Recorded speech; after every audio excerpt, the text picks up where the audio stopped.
estudantes, tudo bem com vocês? Hoje nós vamos falar sobre o renascimento cultural e artístico. Para que nós possamos compreender o processo de transição da Idade Média para a Idade Moderna, é fundamental saber que ocorreram importantes inovações no campo da agricultura que favoreceram esse processo. Entre as principais mudanças na área da agricultura, nós vamos ter a expansão das áreas de cultivo e inovações técnicas, como o uso do arado de ferro e também o sistema de rotação trienal. Todas essas mudanças no campo da agricultura provocaram um crescimento populacional e o renascimento do comércio e também das cidades. Com a expansão do comércio, principalmente o comércio de longa distância, os artesãos eles vão passar a produzir mais. Com isso, eles vão se organizar nas chamadas guildas ou corporações de ofício, que eram associações de trabalhadores, normalmente de um mesmo ramo, sapateiro, ferreiro, alfaiate, onde eles estabeleciam uma série de regras sobre a produção, a qualidade, a matéria-prima e o preço dos produtos. As corporações de comerciantes eram chamadas de ligas e geralmente elas reuniam profissionais de diversas cidades. A liga mais famosa e mais rica era chamada de Liga Hanseática. Ela possuía diversos navios e chegou a controlar todo o comércio do norte da Europa. Apesar de todo o desenvolvimento na região do Báltico, no norte da Europa, duas cidades italianas acabaram se destacando muito nesse período. São as cidades de Gênova e Veneza, localizadas no Mediterrâneo. Algo que é muito importante relembrar é a organização social que a Europa ainda apresentava nesse período de transição entre a Idade Média e a Idade Moderna.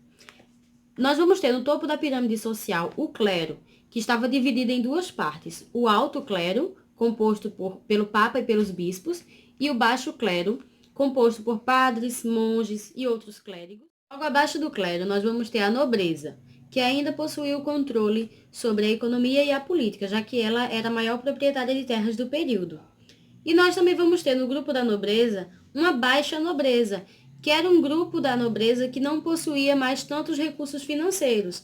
Eram pessoas que estavam completamente endividadas e dependiam principalmente de títulos ou casamentos para se manter com um padrão de vida elevado. Essas pessoas, a maioria delas acabou perdendo boa parte da sua fortuna no processo das cruzadas. Com o desenvolvimento do comércio, nós vamos ter uma mudança na estrutura social da Europa. Grupos de comerciantes vão começar a ganhar muitas riquezas e eles vão passar a ser chamados de burgueses, porque o principal local onde eles moravam eram chamados de burgos, que eram pequenos centros urbanos que posteriormente vão dar origem às cidades. Com o desenvolvimento dessa nova classe social, as cidades, os chamados burgos, eles vão passar a ser mais importantes que o campo. Isso vai provocar uma diminuição do poder dos senhores feudais e, consequentemente, a formação dos primeiros estados nacionais europeus. A ascensão da burguesia, ela se torna um divisor de águas na transição entre a Idade Média e a Idade Moderna. Nesse momento, a sociedade ela deixa de ser uma sociedade baseada na fé, baseada ali nos costumes da igreja, para se tornar uma sociedade baseada no indivíduo, na razão. Além dos comerciantes e alguns artesãos, um outro grupo que também vai fazer parte ali dessa categoria dos burgueses são os chamados banqueiros.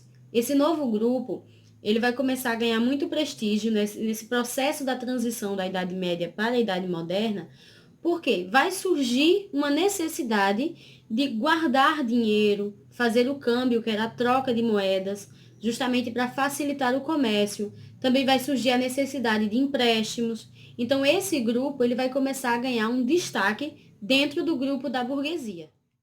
A burguesia ela vai começar a investir na questão da educação universitária dos seus filhos, principalmente porque até esse momento quem controlava o ensino superior era a igreja. E é nesse momento, a partir do século XI, que nós vamos ter a criação das primeiras universidades, a Universidade de Oxford e a Universidade de Bolonha. Além dessas duas universidades, várias outras foram criadas até o século XIII. À medida que a burguesia acumulava riquezas, ela vai passar a influenciar diretamente no governo, principalmente exigindo a diminuição dos privilégios do clero e da nobreza.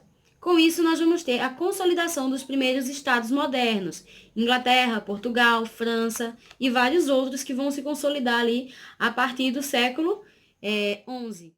Além da consolidação dos estados modernos, nós vamos ter outras importantes mudanças nesse período. A exemplo, nós vamos ter a queda do Império Romano do Oriente, através da invasão de Constantinopla pelos turcos otomanos, e também a questão das grandes navegações, com a chegada dos primeiros europeus à América. Inclusive, a queda de Constantinopla, ela é considerada pelos historiadores europeus como sendo o divisor de águas entre a Idade Média e a Idade Moderna, é como se ela fosse o marco inicial para a Idade Moderna. Nós também vamos ter o desenvolvimento da cartografia, através do uso do astrolábio e da bússola, a utilização da pólvora, que foi inicialmente criada na China, e nós também vamos ter o desenvolvimento da prensa de tipos móveis, criada por Gutenberg, que vai ajudar a difundir mais facilmente as ideias ao longo de toda a Europa.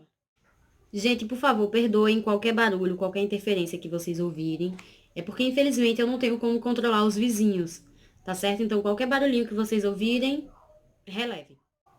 Essas novas ideias que vão passar a ser difundidas pela imprensa, elas estão relacionadas principalmente ao resgate da tradição grego-romana clássica, que vai ser o grande símbolo do renascimento cultural. O renascimento cultural, ele vai ser um movimento cultural intenso que vai se desenvolver nas cidades italianas de Gênova e Veneza a partir do século XIV e vai se difundir ao longo de boa parte da Europa.